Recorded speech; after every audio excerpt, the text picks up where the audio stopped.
மதுரையை சேர்ந்த பாஜக முன்னாள் பெண் நிர்வாகி பட்டுக்கோட்டையில் தலை துண்டித்து கொலை செய்யப்பட்ட வழக்கில் கணவரின் முதல் மனைவியின் மகன் உள்ளிட்ட 3 பேர் கைது செய்யப்பட்ட நிலையில் திடீர் திருப்பமாக இரண்டாவது கணவரும் கைது செய்யப்பட்டுள்ளார்.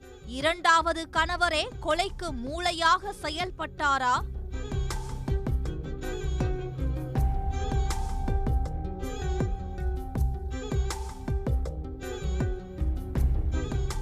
தஞ்சை மாவட்டம் பட்டுக்கோட்டை அடுத்த உதயசூரியபுரம் மீன் மார்க்கெட் சந்து பகுதியில் வசித்து வரும் பாலன் என்பவரது மனைவி 35 வயது சரண்யா.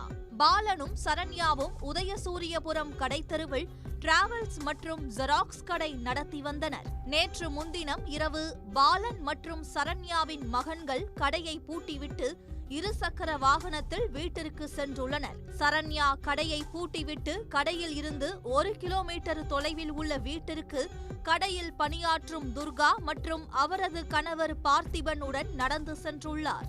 அப்போது சரண்யா வீட்டிற்கு செல்லும் சந்து பகுதியில் அடையாளம் தெரியாத நபர்கள் 3 பேர் சுற்றி வளைத்து சரண்யாவின் கழுத்து மற்றும் தலையின் பின்பக்கம் வெட்டியுள்ளனர். இதில் தலை துண்டாகி சரண்யா உயிரிழந்தார். தகவல் அறிந்து சென்ற வாட்டாத்திக்கோட்டை போலீசார் சடலத்தை கைப்பற்றி பிரேத பரிசோதனைக்காக பட்டுக்கோட்டை அரசு மருத்துவமனைக்கு அனுப்பி வைத்தனர். தொடர்ந்து வழக்கு பதிவு செய்து விசாரணையை தொடங்கினர். போலீசாரின் முதல் கட்ட விசாரணையில் சரண்யாவுக்கு சண்முக சுந்தரம் என்பவருடன் கடந்த 2001ஆம் ஆண்டு திருமணம் நடந்துள்ளது. மதுரை பெத்தானியாபுரத்தில் வசித்து வந்த இந்த தம்பதிக்கு 2 மகன்கள் உள்ளனர். முதல் மகனுக்கு 15 வயதும் இரண்டாவது மகனுக்கு 8 வயதும் ஆகிறது. பெயிண்டராக இருந்து வந்த சண்முக சுந்தரம் கடந்த 10 ஆண்டுகளுக்கு முன்பு உயிரிழந்தார். அரசியலில் தீவிர ஈடுபாடு கொண்ட சரண்யா பாஜக மதுரை மாநகர மாவட்ட மகளிர் அணி நிர்வாகியாக இருந்துள்ளார். 2 ஆண்டுகளுக்கு முன்பு அமைச்சர் கார் மீது செருப்பு வீசிய வழக்கில் கைதாகி சிறை சென்றார். சிறையில் இருந்து வெளிவந்தவரை பாஜகவினர் யாரும் சென்று பார்க்கவில்லை என கூறப்படுகிறது. இதனால் மன உளைச்சலுக்கு ஆளானவர் கட்சி செயல்பாடுகளை குறைத்துக் கொண்டுள்ளார். பின்னர் கட்சியில் இருந்து விலகியதாக தெரிகிறது. இந்நிலையில் மதுரையில் பல ஆண்டுகளாக வசித்து வந்த பட்டுக்கோட்டையை சேர்ந்த பாலனுடன் பழக்கம் ஏற்பட்டு அவரை கடந்த 2022ஆம் ஆண்டு திருமணம் செய்து கொண்டுள்ளார்.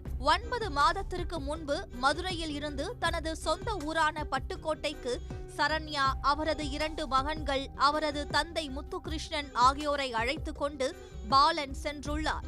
அங்குள்ள உதயசூரியபுரத்தில் ஜெராக்ஸ் கடையும் கொண்டிக்குளத்தில் டிராவல்ஸும் வைத்து தம்பதி நடத்தி வந்தனர்.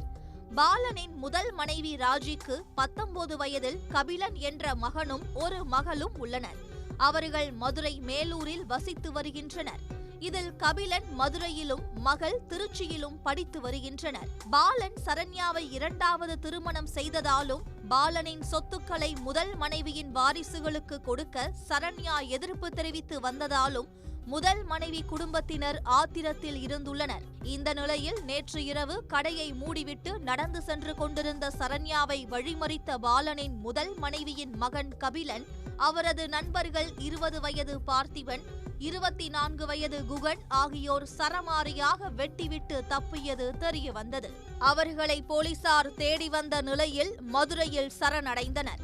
அவர்களை வாட்டாத்திக்கோட்டை போலீசார் அழைத்து வந்து விசாரணை நடத்தினர். மேலும் சரண்யாவின் 2வது கணவர் பாலனையும் போலீசார் அழைத்து வந்து விசாரணை நடத்தினர். இதில் விசாரணையில் திடுக்கிடும் தகவல் வெளியாகியுள்ளது.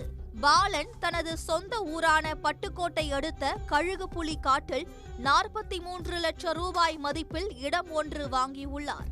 அந்த இடத்தை தனது முதல் மனைவியின் மகனான கபிலன் பெயரில் பதிவு செய்ய முயன்றுள்ளார். ஆனால் அதற்கு 2வது மனைவியான சரண்யா எதிர்ப்பு தெரிவித்துள்ளார். இதனால் கணவன் மனைவி இடையே சில தினங்களாக தகராறு இருந்துள்ளது.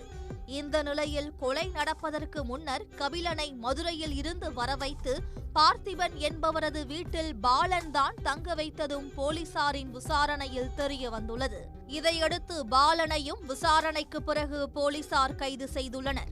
சொத்தை மகன் பெயரில் பதிவு செய்வதற்காக கபிலனை பாலன் அழைத்து வந்த போது தகராறு ஏற்பட்டு அதன் விளைவாக கபிலன் தனியாக முடிவெடுத்து கொலை செய்தாரா அல்லது இரண்டாவது மனைவி சரண்யாவை கொலை செய்வதற்காகவே மதுரையில் இருந்து மகனை பாலன் வரவைத்தாரா என போலீசார் விசாரித்து வருகின்றனர்.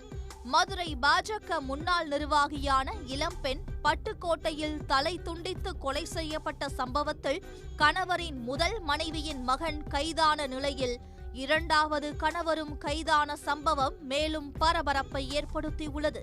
இதனிடையே இரண்டாவது மனைவி கொலை வழக்கில் கைதான பாலன் மதுரையில் டிராவல்ஸ் நடத்தி வெளிநாட்டில் வேலை வாங்கி தருவதாக கூறி மோசடியில் ஈடுபட்டதாக துவரங்குறிச்சி போலீசில் புகார் அளிக்கப்பட்டுள்ளது.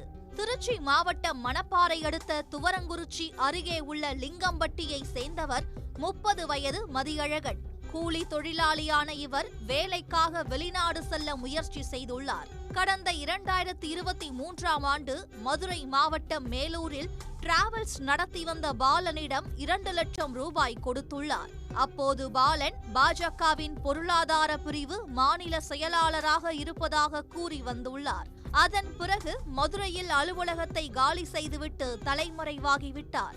அவர் எங்கு இருக்கிறார் என தெரியாத நிலையில் மதியழகன் தேடி வந்துள்ளார்.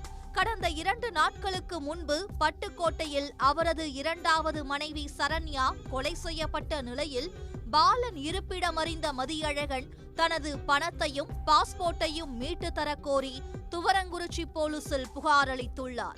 இரண்டாவது மனைவி கொலை வழக்கில் கைதாகியுள்ள பாலன் மீது மோசடி புகாரும் அளிக்கப்பட்டுள்ளதால் மேலும் பரபரப்பு ஏற்பட்டுள்ளது.